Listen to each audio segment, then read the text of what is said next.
I hope that everybody has a good view of Sandrine, Uwe, and Peter, and myself.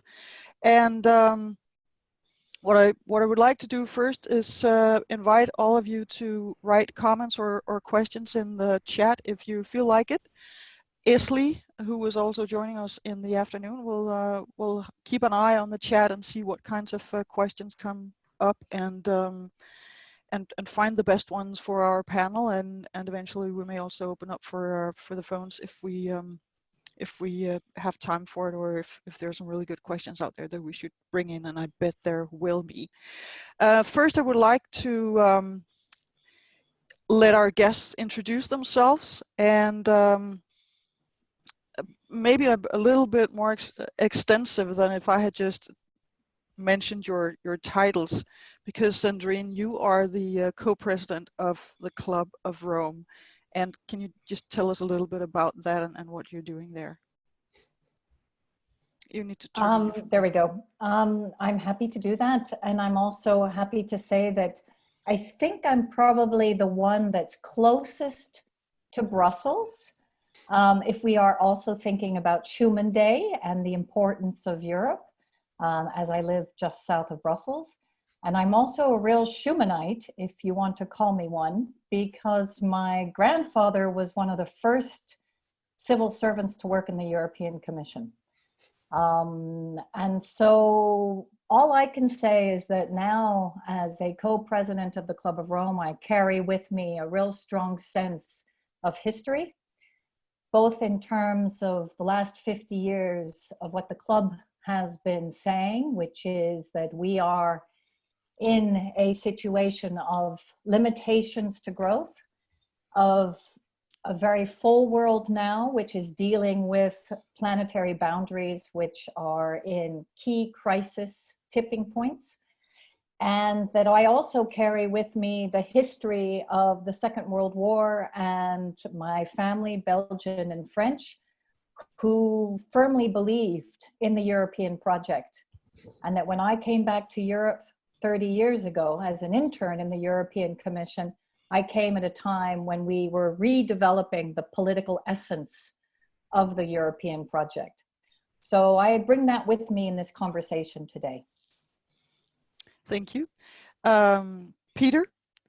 Yeah, I'm a professor of cognitive science in Lund, University of Sweden. I have a background in philosophy, in particular in epistemology, that is theories of knowledge, and in philosophy of science. But as a cognitive scientist, I've been interested in various models of learning. I've written a popular book in Swedish on education based on understanding rather than education based on knowledge. And I've also a fairly strong interest in the evolution of human thinking and evolution. I've written articles on the evolution of teaching. So I have a broad interest in human knowledge in general. And Uwe? Yeah, I'm a historian. I'm one of this generation who asked their parents, I'm German, what have you done in the Nazi time and during the war? And that interested me as a pupil already. And when we had a small investigation about our home village in the so-called Third Reich, and after studying history, I entered a church-based adult education center who worked together with the Soviet Union and Poland on reconciliation. This was my entry to adult education. Since 25 years, I work with the German Folk High School Association in mainly development cooperation. And since last June, I was elected as a president of the European Association for the Education of Adults in Copenhagen right now. Yeah, but the headquarters of the European Association for the Education of Adults is in Brussels. In Brussels, and you are also the vice president of the DVV International? The vice director of DVV International. It's a small institute implementing development cooperation projects on adult learning. In Eastern Europe? In or around the globe? Africa, yeah. I have been in Laos since August last year, so it is a global one. All right. Wonderful. So the title for our chat here is Emergence from Emergency. Can we create a Renaissance 2.0?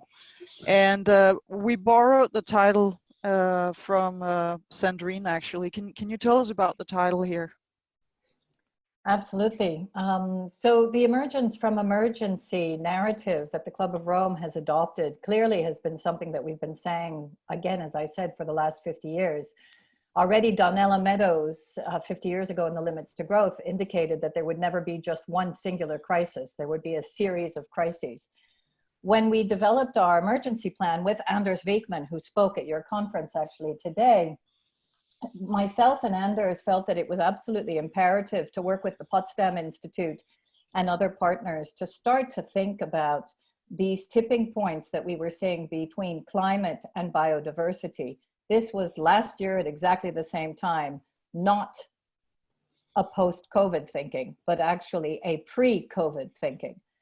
And our philosophy and our narrative was built on the premise that if we don't start as environmentalists, as epidemiologists, but as a series of different scientists and also educators and policymakers to think about what emergence from emergency means, to look both at solutions, but also how we got in this mess and to learn from our failures, that we wouldn't actually be able to create the resilient communities that we need to properly emerge and have that new renaissance that is so fundamental in today's civilization. So we created the Planetary Emergency Plan. We wrote that, we presented it to leaders in the UN actually in September of last year to actually quite, I must say, an acclaim of different leaders feeling that this was the right message. And then of course we went into COVID.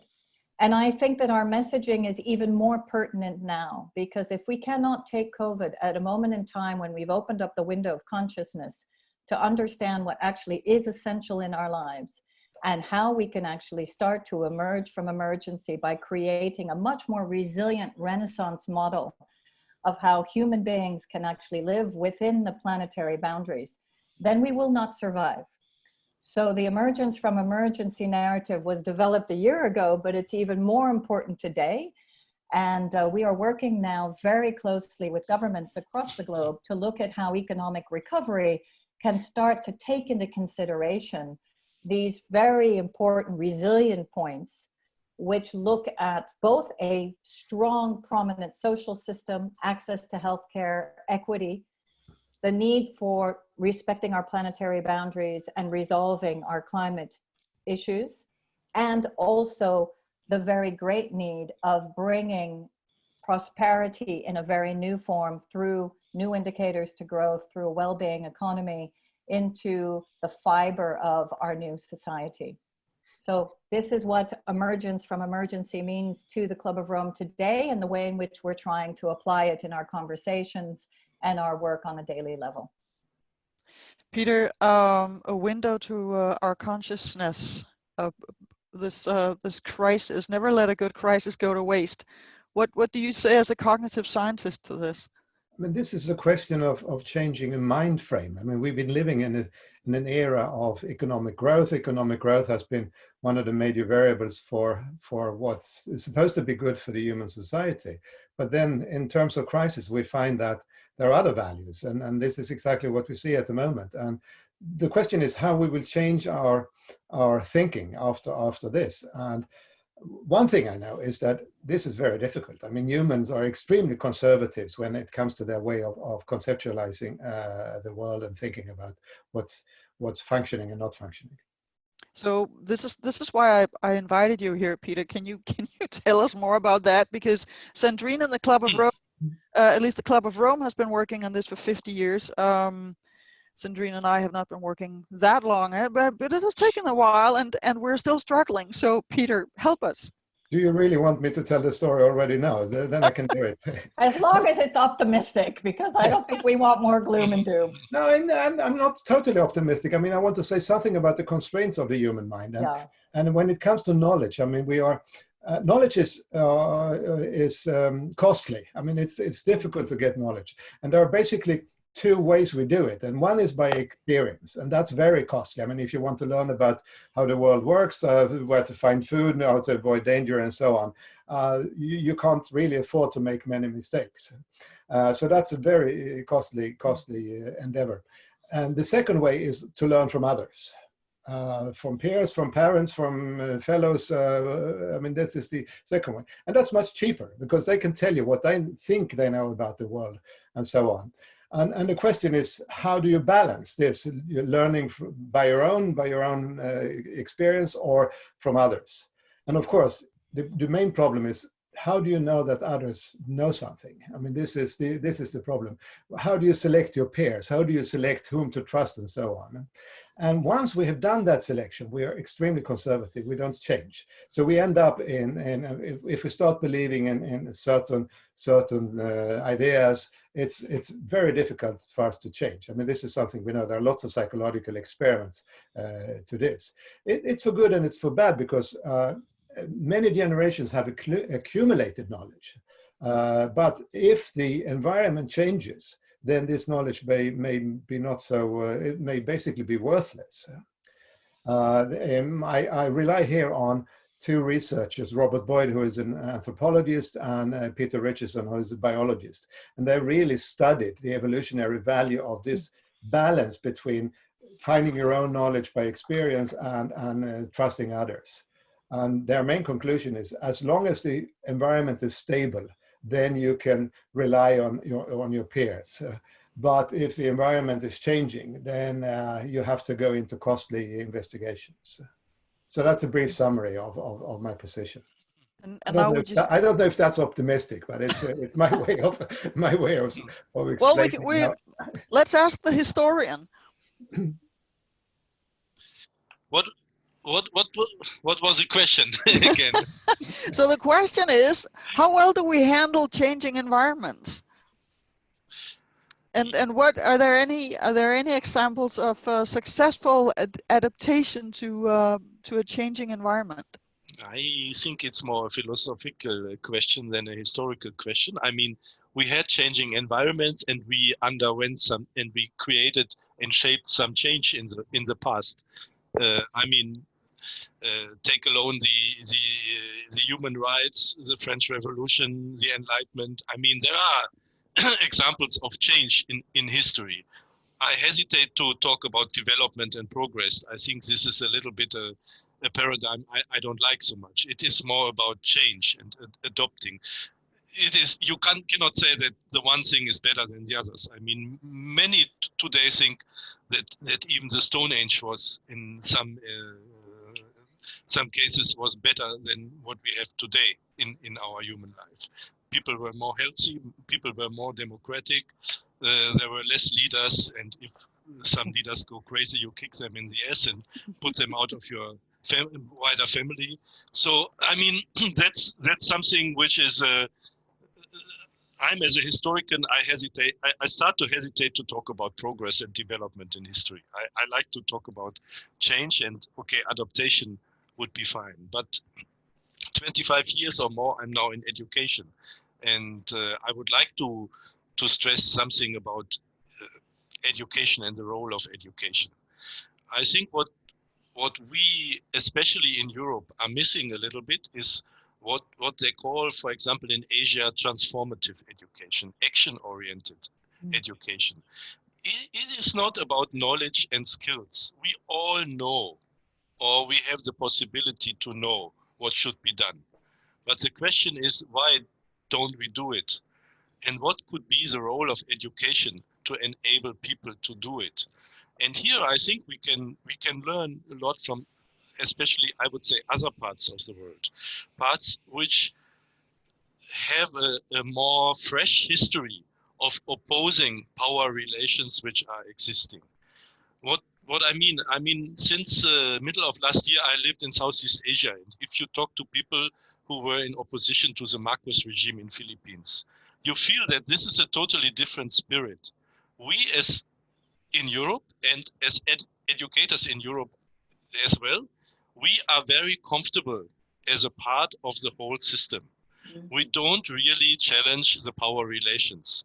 We don't really challenge the decision as such. We don't challenge what we discussed in the afternoon. This dominating force of economic thinking and of economic way of decision making.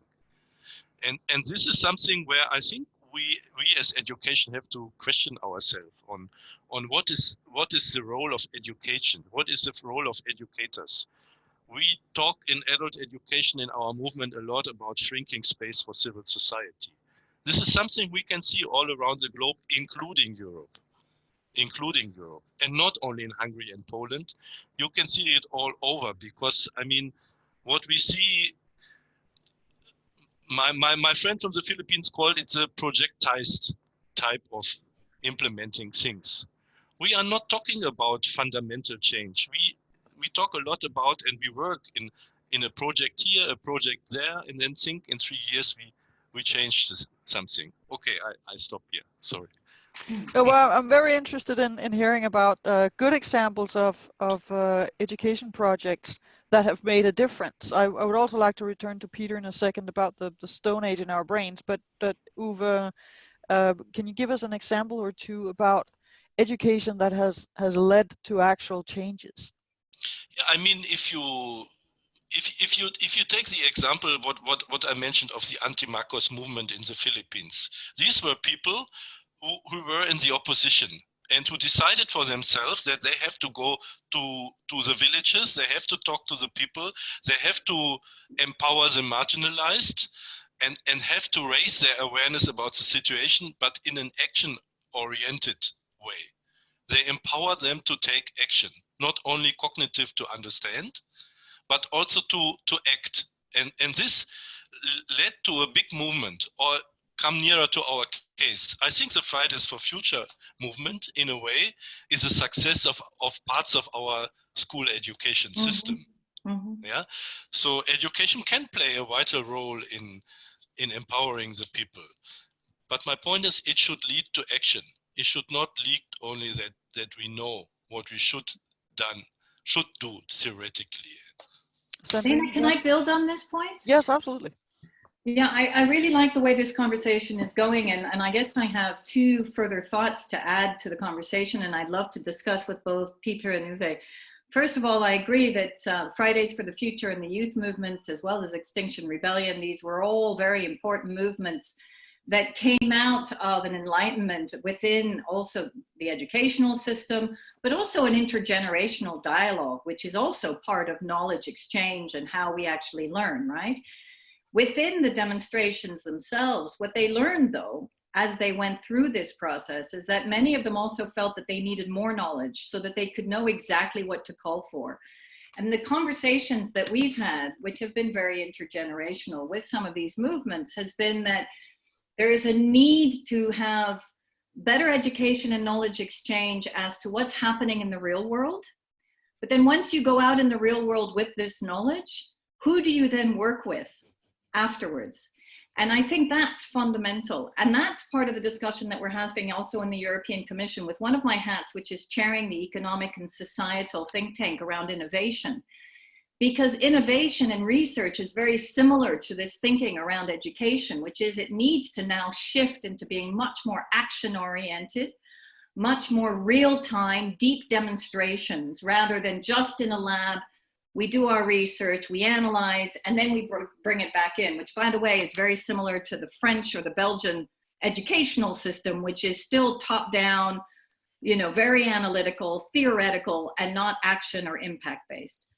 And so I guess my question to Peter and also to Uwe is, I'm feeling more and more that actually COVID is a real live educational experience and also a real live innovative experience. And we need people to realize that they're part of the experiment. And right now they don't. We need people to realize that they actually are innovating. They are transforming. They are mutating. And they are responding to new signals. And that is shifting their mindset. And if we can make that connection, then maybe, Peter, we can get to a much greater, faster speed in transformation, as long as they realize that they're the agents of change and it's not top down. It's just a thought. Can I Peter, first, Uwe? Yeah. Can I first say something to Uwe's action-oriented perspective?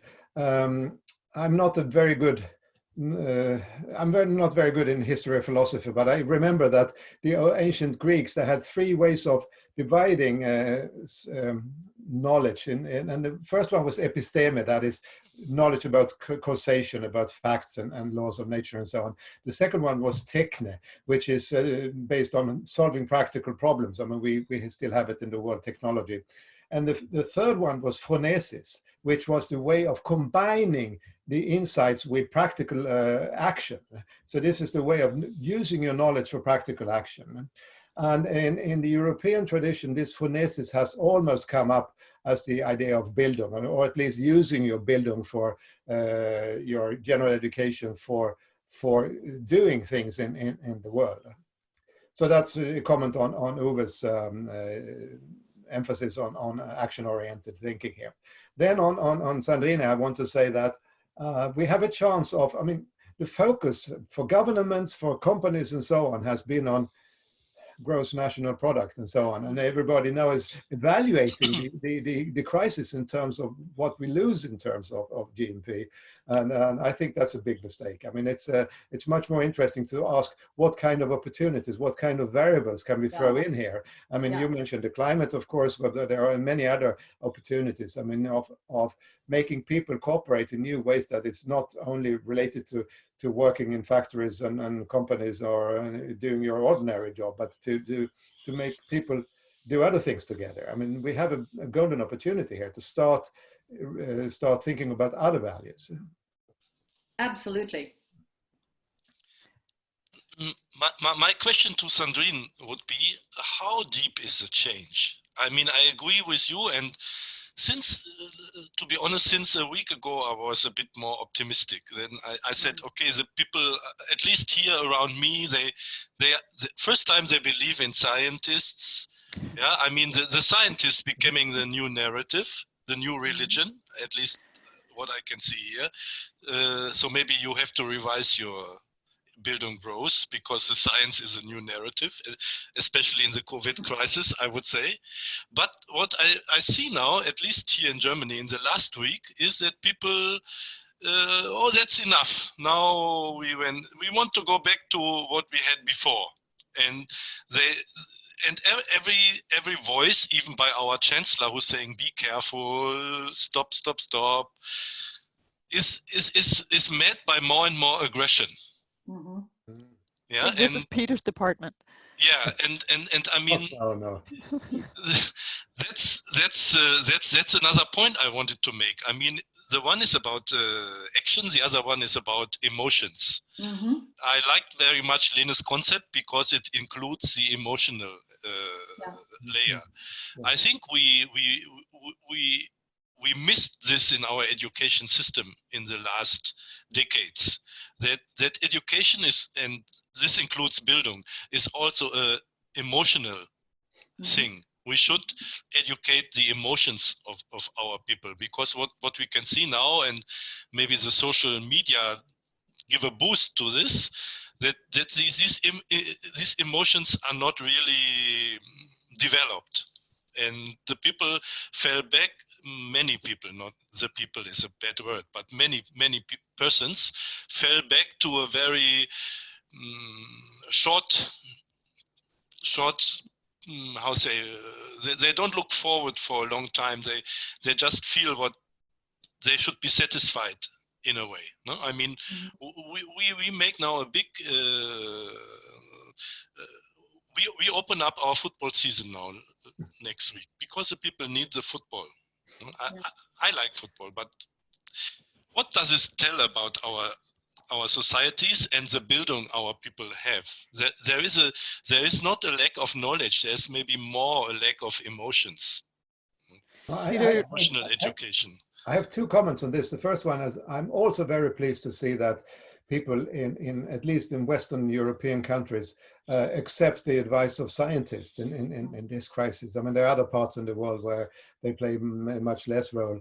But that's a step forward in my opinion. And then I totally agree with you that our education puts too little emphasis on emotions and the role of values in societies and so on. I mean, that's something we should have much more of in the educational systems. I totally agree to that. But maybe Peter, I would, if I may, Lena, building on what Uwe's question was, and also looking at the chat, because there are a lot of wonderful questions coming up on the chat.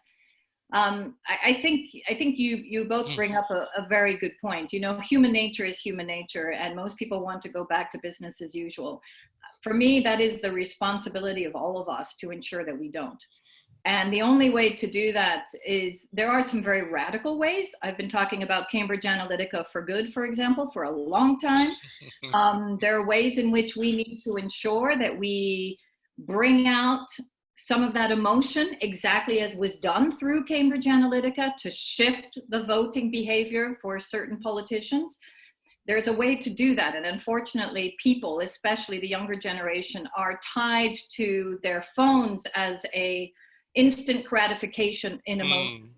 And I think we need to think about that. You know, we're not in the same type of emotional exchange necessarily across all generations. And we need to think about what are the instruments for ensuring that we do have that level of emotion and understanding of values. But I think the other key point is the fact that, what are people talking about when they talk about a 20th century model in the 21st century that was actually bringing happiness, that was actually bringing well-being? I mean, if we can start to pinpoint the fact that this is the first generation that is going to make less than its parents, we have the highest number of suicides going up, we have the highest amount now of growing mental disorders, we have, in the richest part of the world, the United States, where I grew up, we have the most homeless that we've ever seen and the highest amount of poverty. And if you look at most of the statistics, we know that GDP growth does not correlate with happiness and does not actually bring well-being. So it is part of our educational system, but it's also the responsibility of thought leaders across all disciplines to make sure that we seize the opportunity of COVID not to go back to business as usual. And if we allow our leaders to do that, we have failed. Because this is the biggest part in history where we can actually make a difference now in our recent history. And I believe we will continue to have crises, and Mother Nature will continue to slap us on the hand if we continue to go backwards and not forwards. It will not stop. And if we can't make that message resonate, then I think we haven't done our job properly.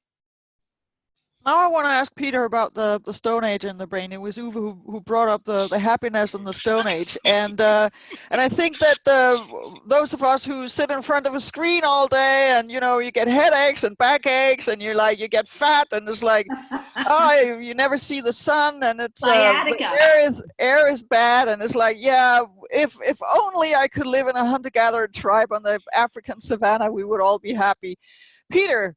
No, I don't agree with you with that Stone Age was very happy. I mean, there were lots of diseases and things like that made life not very, very pleasant.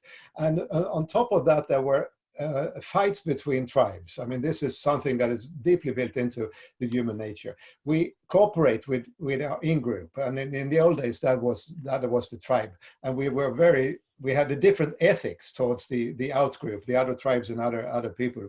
We treat them as morally less worth. So morals is for the in-group, and that's a very, very deep factor of the human emotional system, that we have this division between the in-group and the out-group. Nowadays, the in-group is very often the nation. Maybe it's the football team or your religion, but in the current politics, it has been the nations. And of course, the European Union tries to go against this kind of nationalism, but we've seen in the last decades an increase in these tendencies of looking to in-group. So that's another cognitive constraint, or maybe even emotional constraint, that lies very, very deep in our minds, and that takes really a strong effort to go against this impulses we have from the Stone Age period. Right, because I mean the in-groups that you're talking about, the nation state, I mean our countries basically spent the past 200 years creating that sense of imagined community, as what was his name, Benedict Anderson called it. That, I mean, there are millions of people in Denmark that I will never meet, and I still think that I have something in common with them. Yeah, sure. One of the things that we somehow have to do is in Europe get that sense of Europeanness, and then around the globe a sense of humanity. With the EU or Europe, we can still have an outgroup. That's really hard if we're going all around the globe. So how are we going to handle creating a sense of community if there's no outgroup? First of all, you have to be aware of these mechanisms. I mean, that's the first step. And then, of course, the idea of a nation state is less than 200 years old. So it's very recent, and it's kind of historical accident that it's so important now.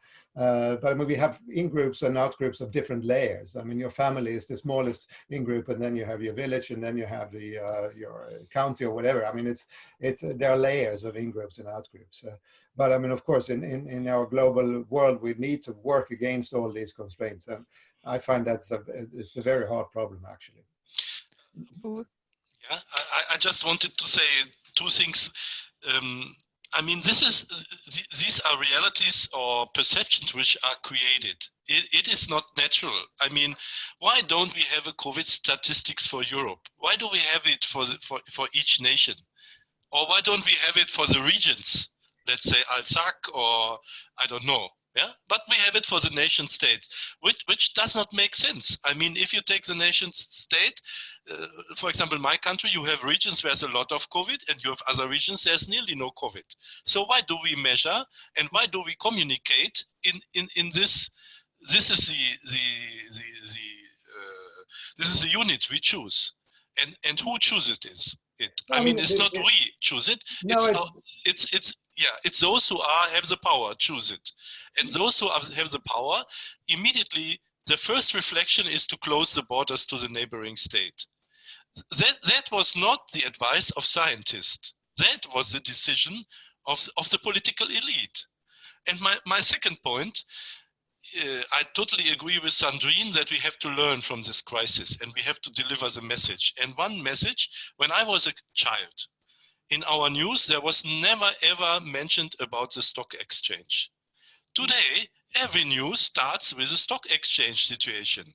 We have to stop this. I mean, what is a stock exchange? The stock exchange, and this is a lesson of the COVID-19, is a total immoral thing. Absolutely. They have no ethics. I mean, who's ethical is a fool on the stock exchange, and we have to make this is maybe even traditional enlightenment. We have to make our people aware about these mechanisms, because the one thing I totally agree, I'm not an expert in this, is what is in our brain and development. The other thing is the society and the power relations in the society. So regarding the nation states, I would have to say, I mean, we're 4 people on the screen here. We come from 4 different languages. So the reason why we can even have this discussion is that somebody made us bilingual, and one of the languages is English. And not everybody in Europe can participate in this conversation, which of course is a problem in Europe, because this is a conversation at a rather high level for many people. And to be able to have this conversation in one language, and to be able to have it in 2 languages, maybe even 3 languages, in order for us to have this conversation as Europeans, is a real challenge. And I mean, part of education in the future could be that we all learn a second language, hopefully the same, so that we can communicate. But there is a natural boundary to who we identify with and what kind of news we share. I hope that we can break some of those boundaries here in the European Bildung Network, and this event is one of the first attempts. But I deeply understand why a lot of not just Europeans, but people around the globe identify with the other people who speak the same language as they do, particularly if they only know one language well. We could do something about that, but I think we should also respect that that not everybody is as fortunate as we are. Sandrine. Yeah, I wanted to come back to several points. Maybe first on the language point. I agree, having grown up in the States, but with bilingual parents, it surely helped me. But then coming back to Belgium, where we have 3 official languages, and even if everyone spoke these different languages, there's this deep inherent distrust that has been brewing in Belgium, mostly by the politicians, by the way. But interestingly enough, because of COVID, we were able to get a prime minister in an empty government that we've had for the last year and a half. And so the way in which I'm seeing COVID as a positive reflection of where Europe is going is in several areas. One is if we look at the European governments, and Uwe is right that there were some big mistakes that were made, but there were some governments that didn't make mistakes, that actually did, well, all of them made mistakes, but made less mistakes, let's say. One was that they immediately decided to listen to the science and do what was necessary. And the other was that they actually communicated properly with people at all levels of society. They were not elitist in their approach. They didn't say that they knew better, and they actually talked about their emotions. So if you look at Nicola Sturgeon and the fact that last week she admitted that she cried herself to sleep the week before because she felt so burdened by the responsibility, and that she actually tried to speak to as many people as possible to convey the message. Or the Danish leadership or the Finnish leadership, by the way, mostly women. If you look at the way in which governments who have been the most successful in preparing and coming out of COVID, it is governments that are led by women, and also most of them governments that are putting in place new well-being economies, which is very interesting. And that for me is the learning. So coming back to, there's a question here from Nicola asking, okay, if we can't get the 50 of us to actually agree on what the 3 solutions are, we're doomed. And I agree with you, Nicola. I actually think we do need to have clear, concrete solutions. We can, analyze all of this till the cows come home. But if we don't actually think through some key recommendations that we want the leadership to take, and that we also want bottom-up activists to get behind, then we're not going to make it. And part of that is, one of the messages I would firmly put out there is that it is those governments that handle this crisis, whether it be Korea or whether it be New Zealand or whether it be here in Europe, properly from the outset, listened to experts and communicated to people in the right way. Those are the way we need, that's the way we need to move in terms of our leadership. And then the second key point is we absolutely then need to prepare for the following crises. So we need to look at our healthcare systems and all of our welfare and social systems alongside the potential tipping points of climate and other crises. And the first thing there that we need to do is to totally shift away from a fossil fuel economy. And for me, if you look at those 3 core areas in the way in which we come out and make recommendations based on that, and I firmly agree, move away from GDP as the only measure and get back to value-driven economies, then we might actually start to really see a recovery and also a new type of economy across the globe. Peter? I totally agree to this, but one major question that I think I share with Uwe is, how do we change the education to make things like this happen? There's a question from the chat that was, what kind of education do the teachers need? And that was a question for Uwe, and I think it's a really good question. Then maybe let me offer another thought on education. I think we talk a lot about the content of education. I think we should also talk about the pedagogics and didactics of education.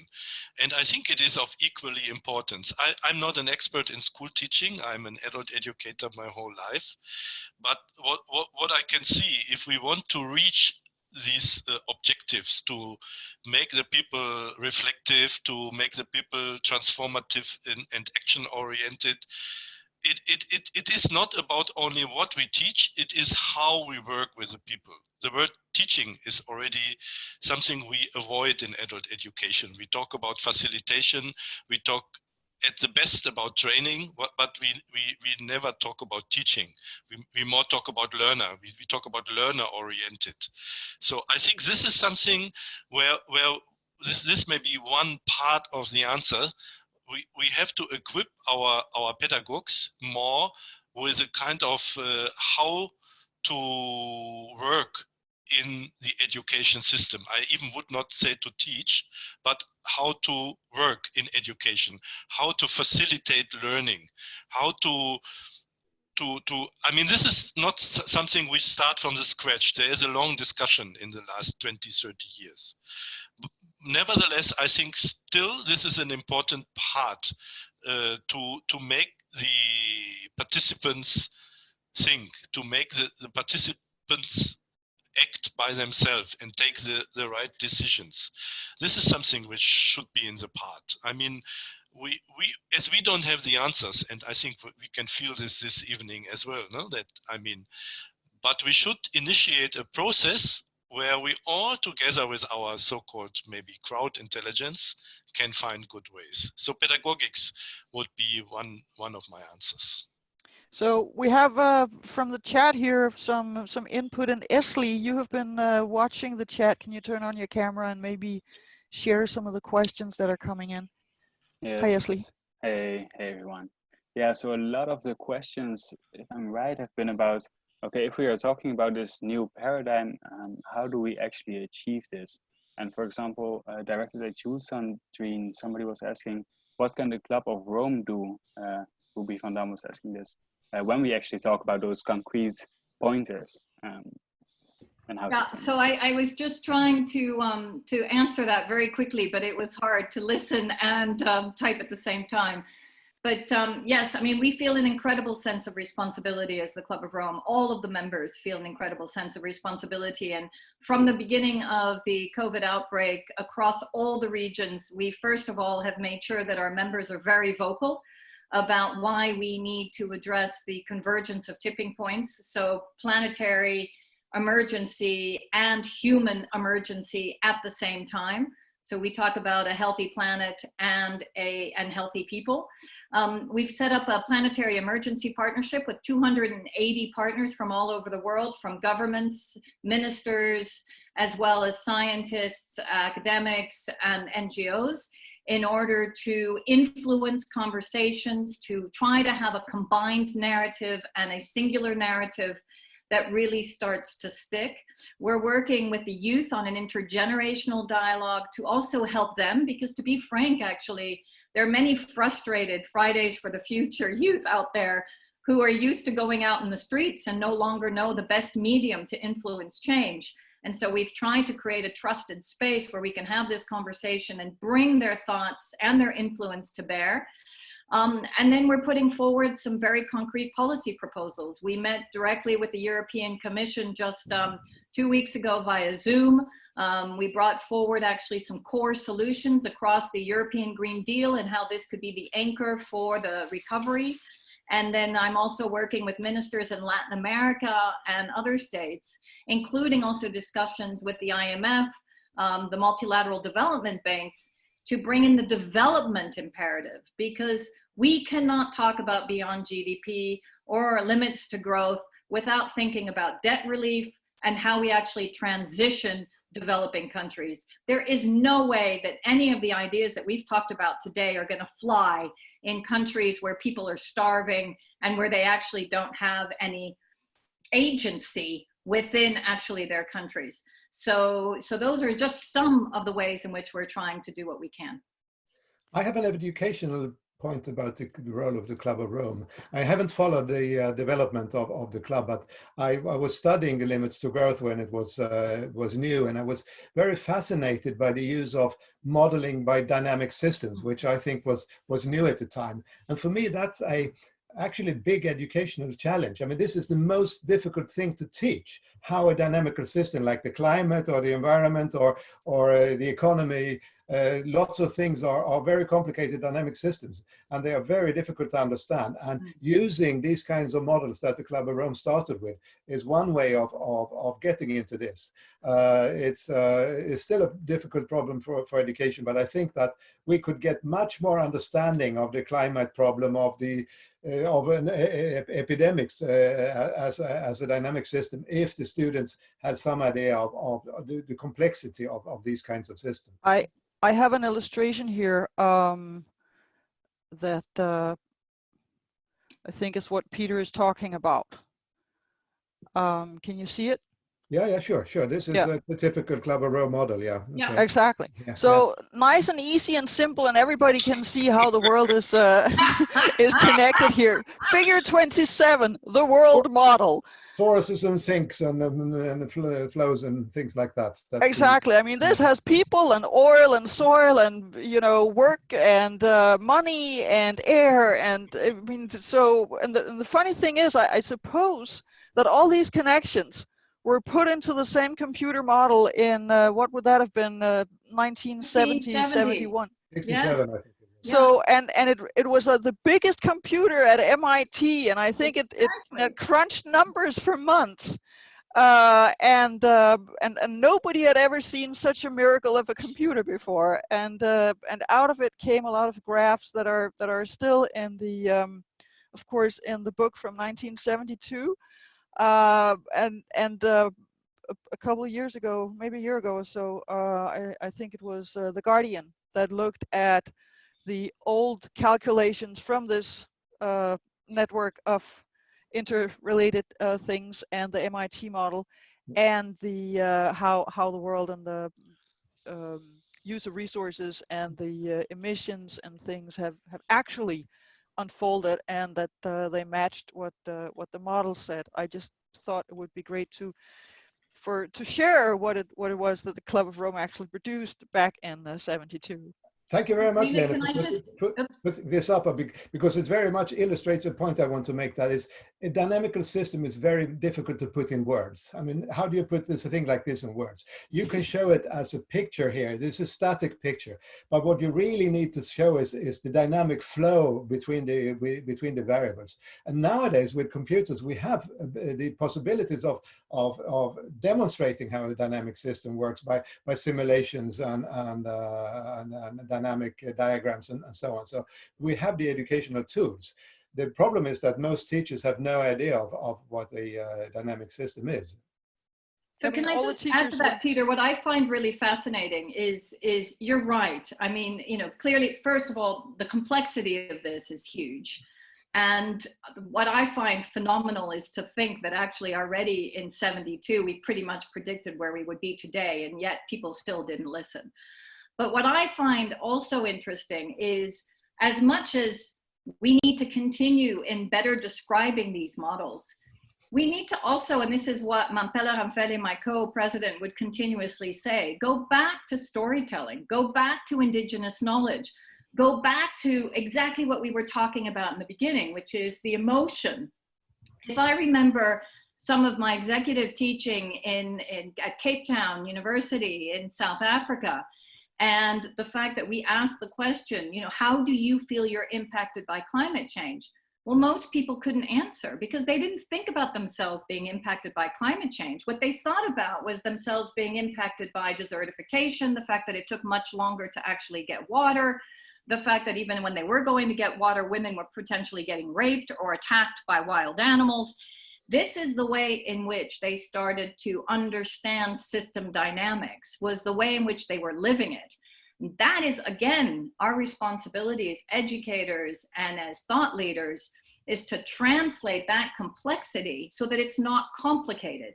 Because just because it's complex doesn't mean it's necessarily complicated. It's the way human beings then transform it and make it difficult that it becomes complicated. I'm sorry, but I partially disagree, because narratives are not sufficient to explain a dynamic system. You need to have some kind of visualization or simulation to combine the narrative with telling about the different variables, telling about the different flows between them, and so on. So it's what's called in kindergarten is called show and tell. You need both. But you could, and I agree, pictures could tell 1,000 words, right? We just need maybe simpler pictures than these ones. Yeah, sure. Yeah. You need to take it piece by piece. Yeah. Yes.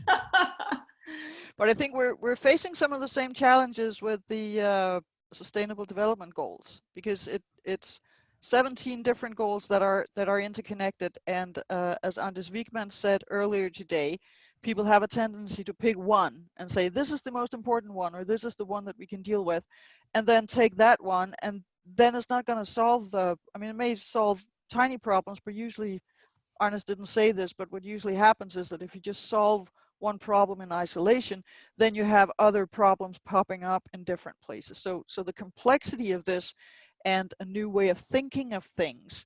In the West, we were brought up with linear thinking, the Newtonian physics, the cause and effect, and there's like one cause, one effect, and if you had full knowledge, you could track every event back to the Big Bang. But complexity thinking, systems thinking, chaos theory, and all these dynamic models or dynamic descriptions of the world, we were not brought up with that. I think that we can understand it intuitively if the school system does not screw it up for us. But we all grew up with school systems who taught us the Newtonian physics, which are good for some things. They're very important. We wouldn't have been able to speak on these computers right now if it hadn't been for Newtonian physics.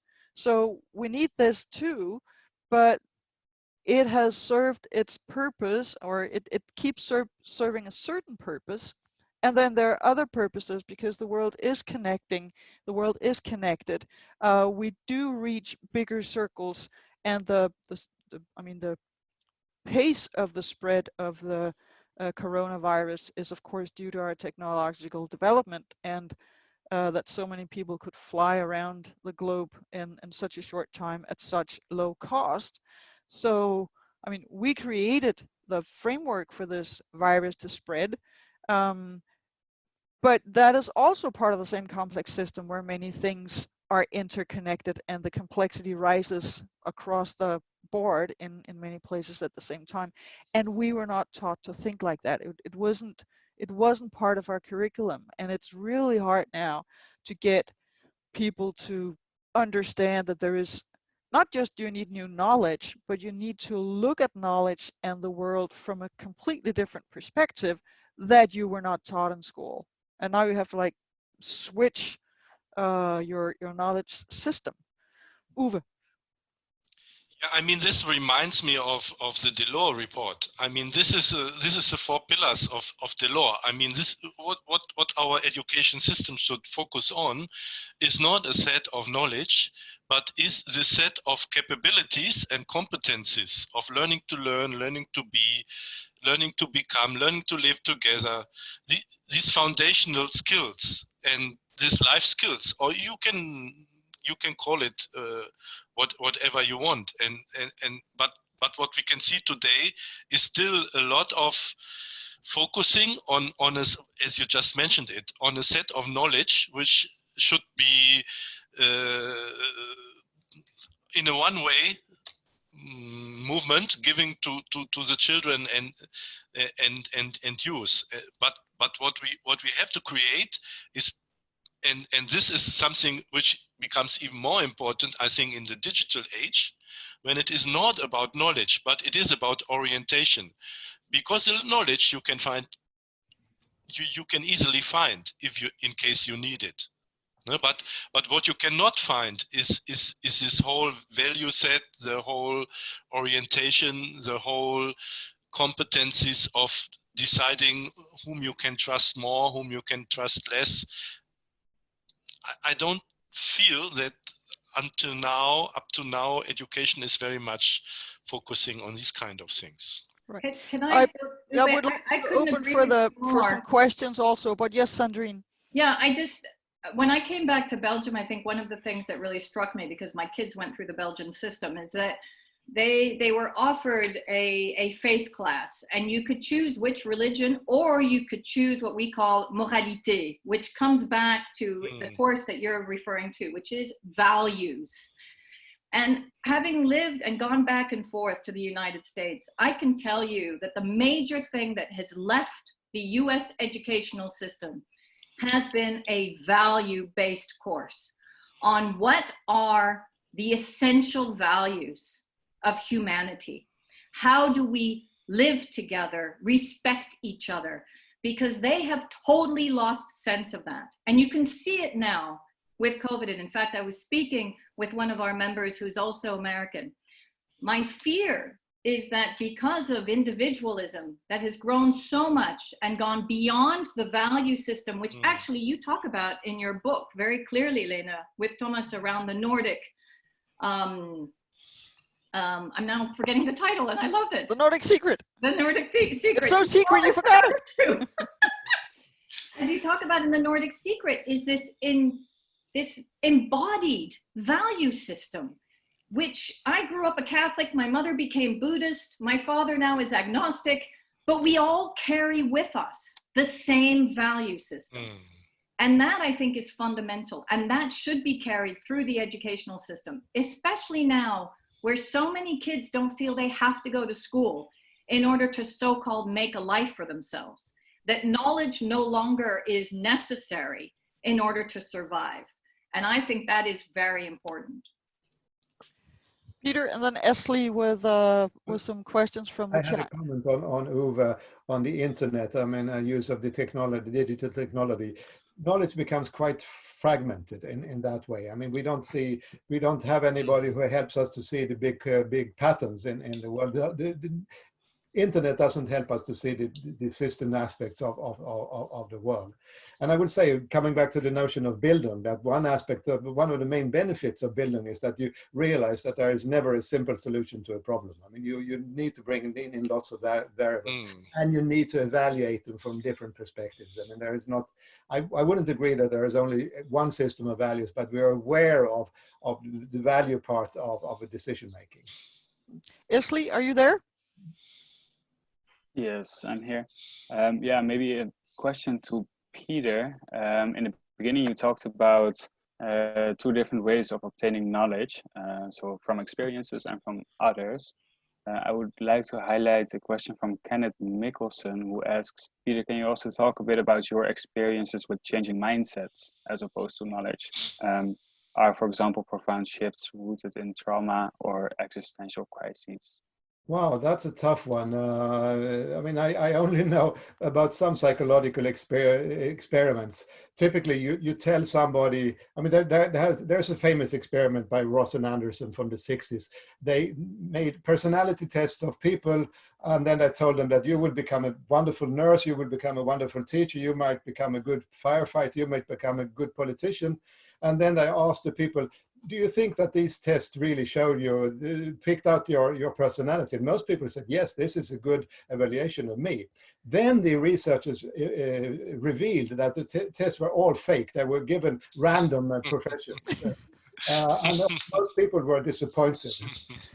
But the hitch of the experiment is that they came back and asked the participants several months later, or maybe a year, do they think that they would become good teachers or good nurses? And most of the people still believe that what the test had showed them was true, even though there was no fact behind the statement at all. So once we have got an idea, it's very, very difficult to get rid of it.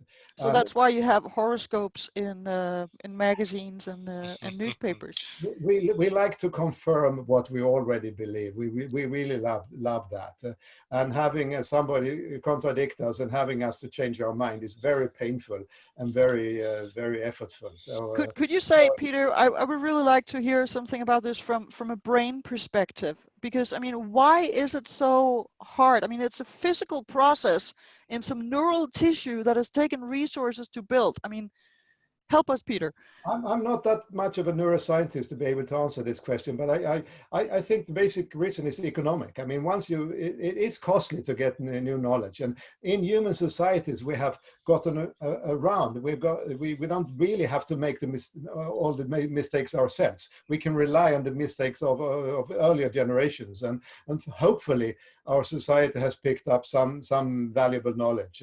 But once we have that knowledge, it's very difficult to. I mean, this is like a big ocean ship. I mean, it's very difficult to turn it around. And yeah, small boats are much easier.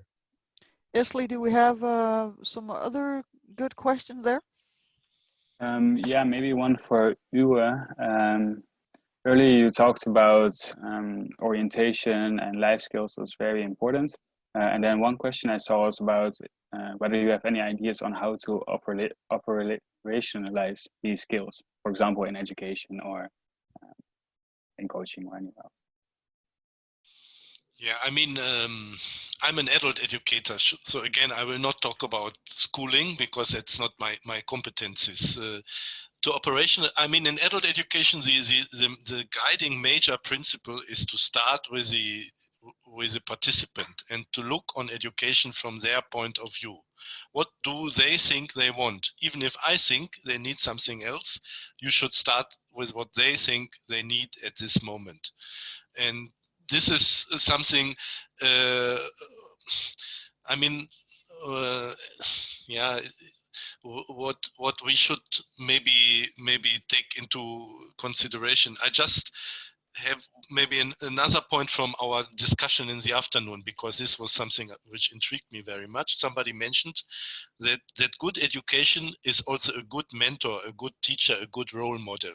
I think this may be a little bit old-fashioned kind of looking into things is quite true. Even if I look my own biography, I had two people who were very important to me as a whole personality.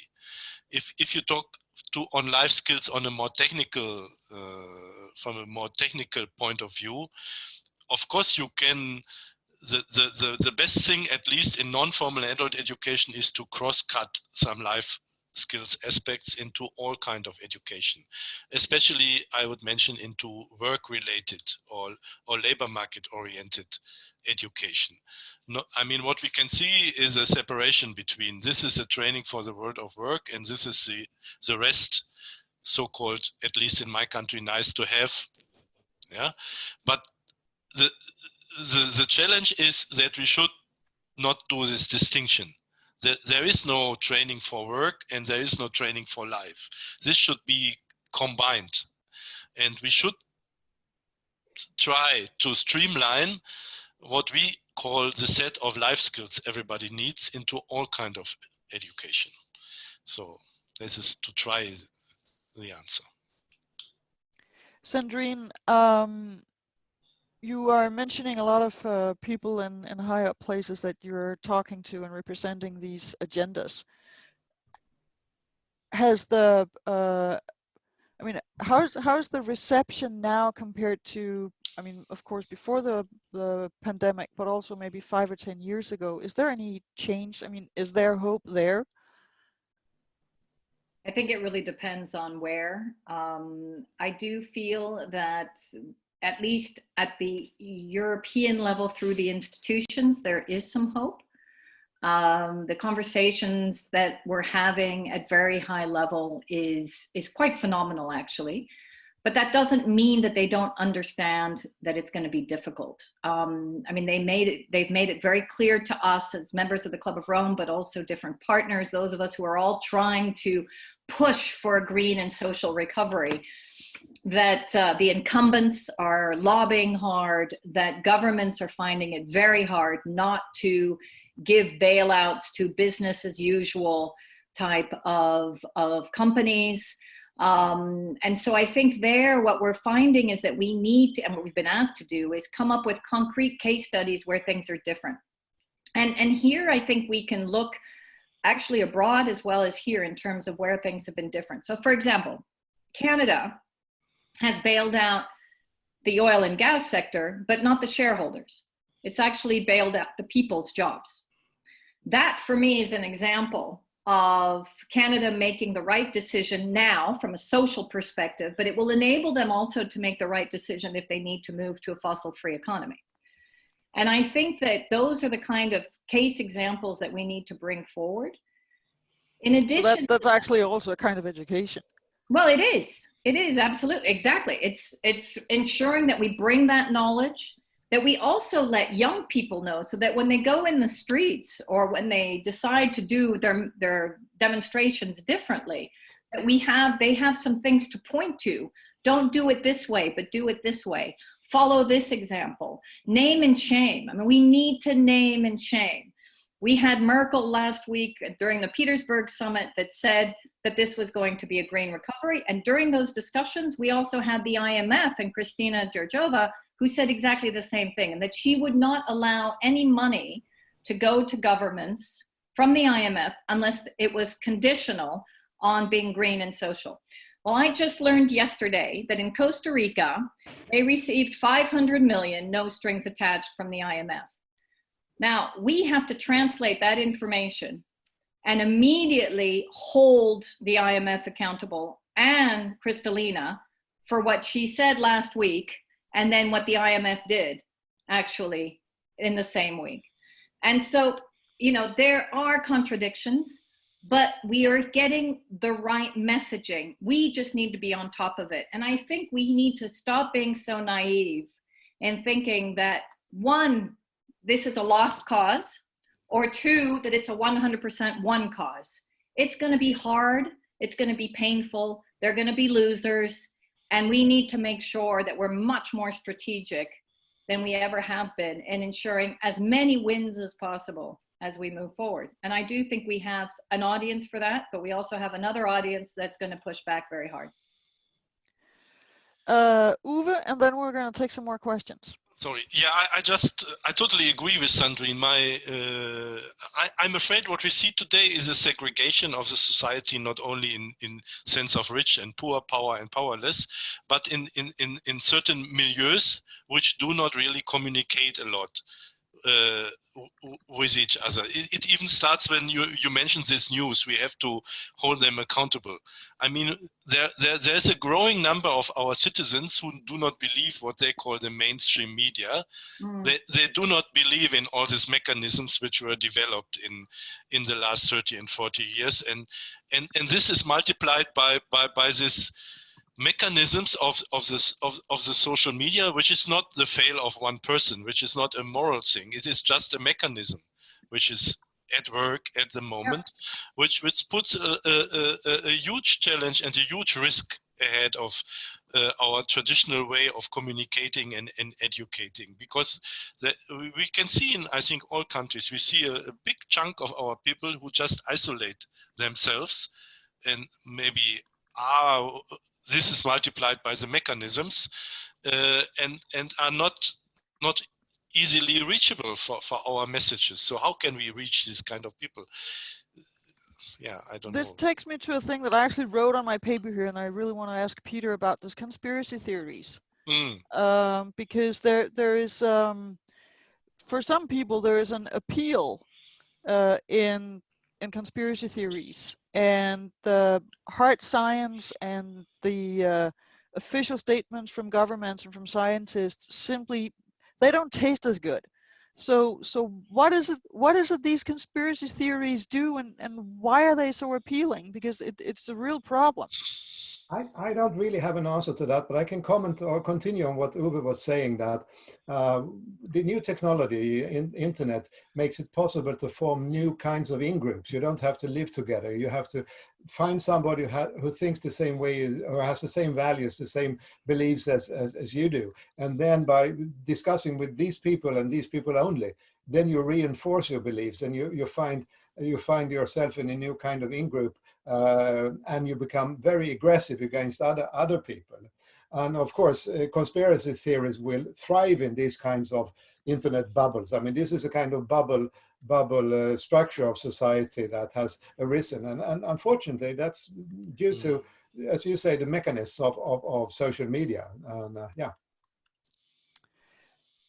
Ashley, what do we have from the chat? I'm not seeing too many questions at the moment, mostly a lot of discussion. There was one question addressed to Sandrine. Or what is the discussion about? Because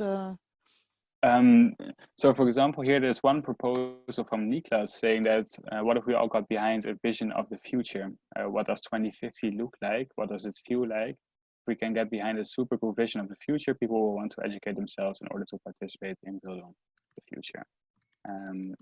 So is this something that you would also see? And then the follow-up question, how do we align people to stand behind such a future? Well, that's the whole emergence from emergency plan. I mean, absolutely. We can't just say we need to do this, this, and this, and not actually propose what that's going to lead to. So part of what the Club of Rome has been doing through its different impact hubs and also through its overall narrative is to say, this is what the future is going to look like. And we're actually preparing that through our new civilization impact hub. We're also working with Systemic, which is an organization and a consultancy to prepare a roadmap for 2050. Actually, the roadmap is for 2030, not 2050, to demonstrate what's needed and what will that future look like. And I thoroughly agree that people need to see what they're actually doing and where they're going. What I've also seen in this chat, and I agree, I'm part of the problem in that as well, is that we can all slightly romanticize the COVID experience. I mean, look at all of us, you know, we're living in fairly decent houses, probably have access to gardens. We haven't been beaten by our husband or our wives for that matter, most likely. We haven't been with 7 kids running around or, you know, living a situation where COVID has been hell rather than a godsend, because we've all had a bit of a break and we know that Mother Nature is happier. And I do think that we need to make sure as we come out of here that we speak to those people too, because otherwise they're just, excuse my language, they're gonna say, fuck you, sorry. But you may have had a wonderful, lovely experience and you think this is all great, but I'm really struggling here. I've lost my job and I hate my partner and, you know, I don't want to be stuck for the next COVID with this guy ever again. So we have to stop romanticizing as well, and learn to speak their language as well as our own language, which is exactly what Maika has just said, right? In the chat.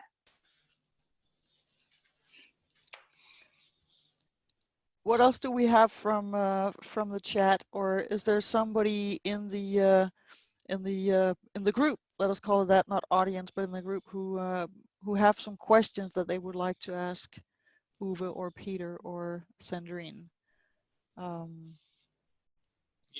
May I just follow up to what Sandrine said, one idea. I mean, now here I think in many countries, we have a huge debate who is essentially, I just saw this word, essential workers.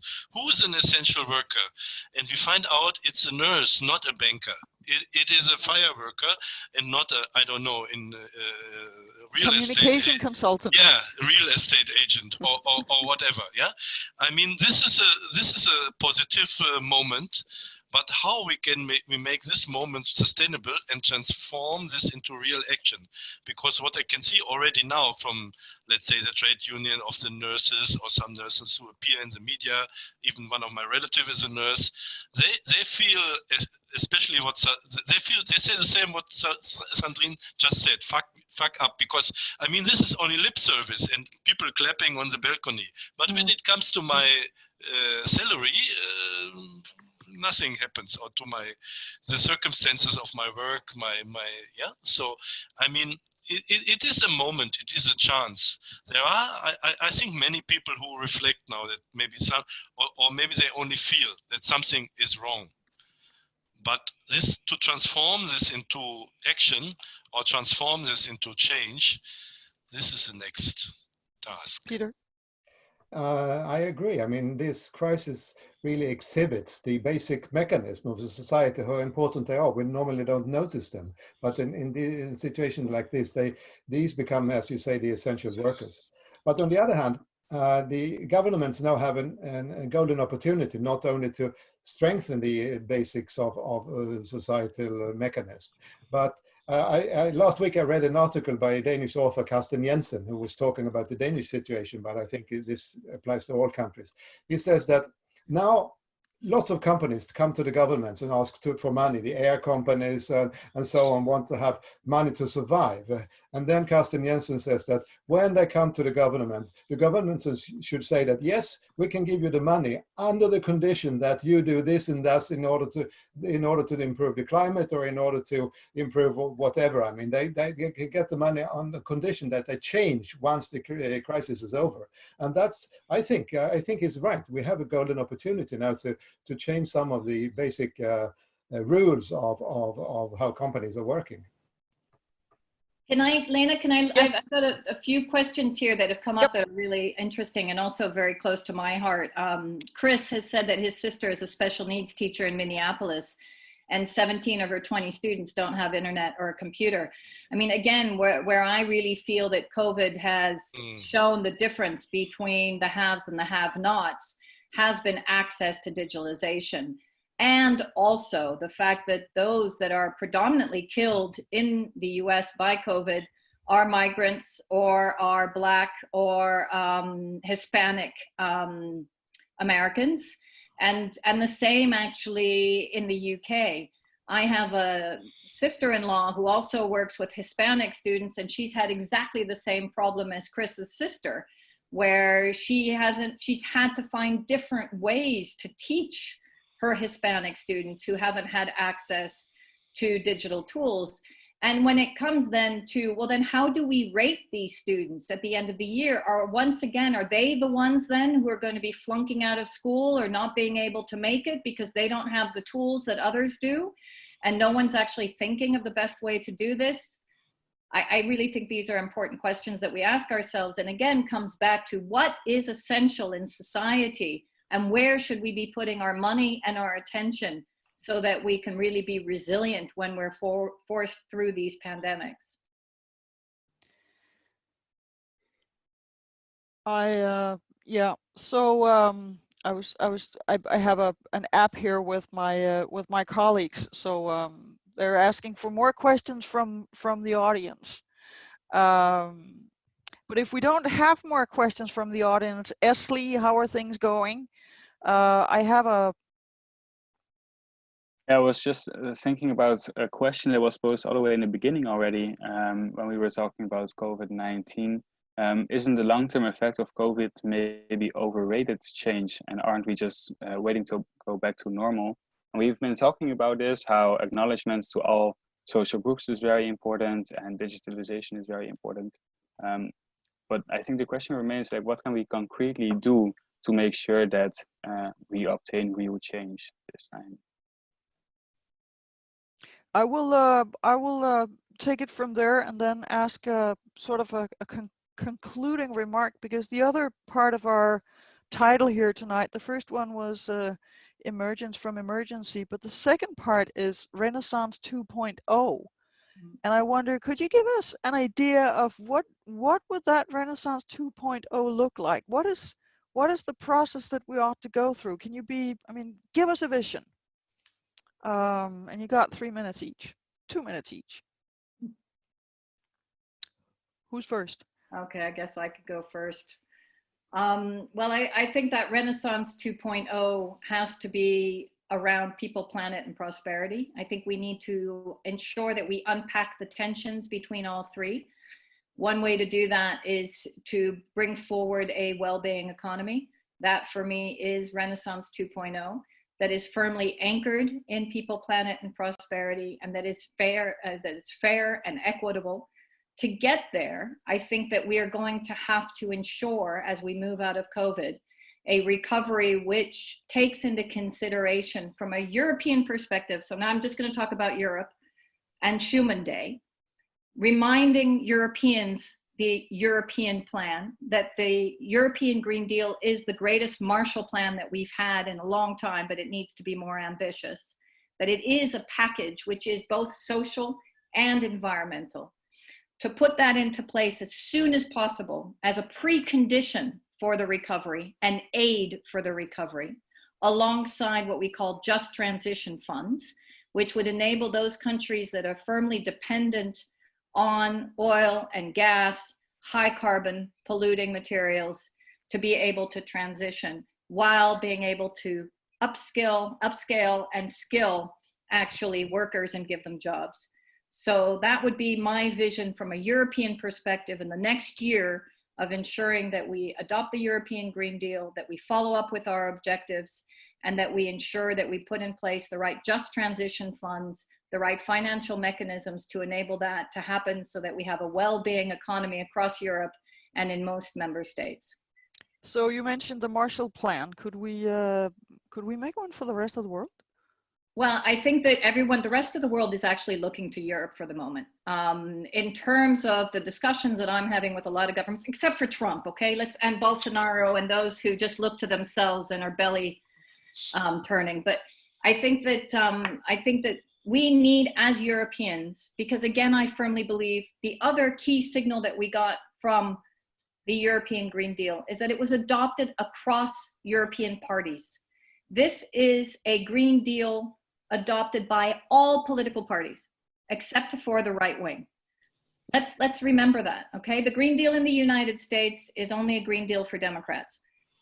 So I think that's incredibly important. And the way in which we can do that is ensuring that we work with other countries to demonstrate that a holistic system like a new European Marshall Plan or a deal for Europe will actually be a ticket for the recovery. And look at Korea. Korea's doing it.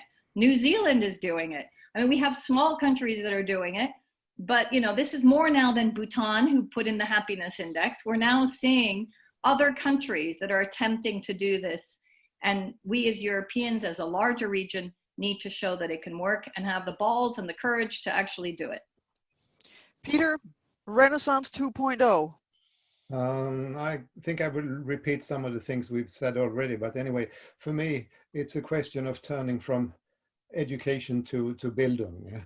And that means, first of all, going from the school system that we have now is that it's more like a factory. There is a teacher who puts the clocks of knowledge into the students, to a more individualistic education where the individual himself or herself is driving his own education.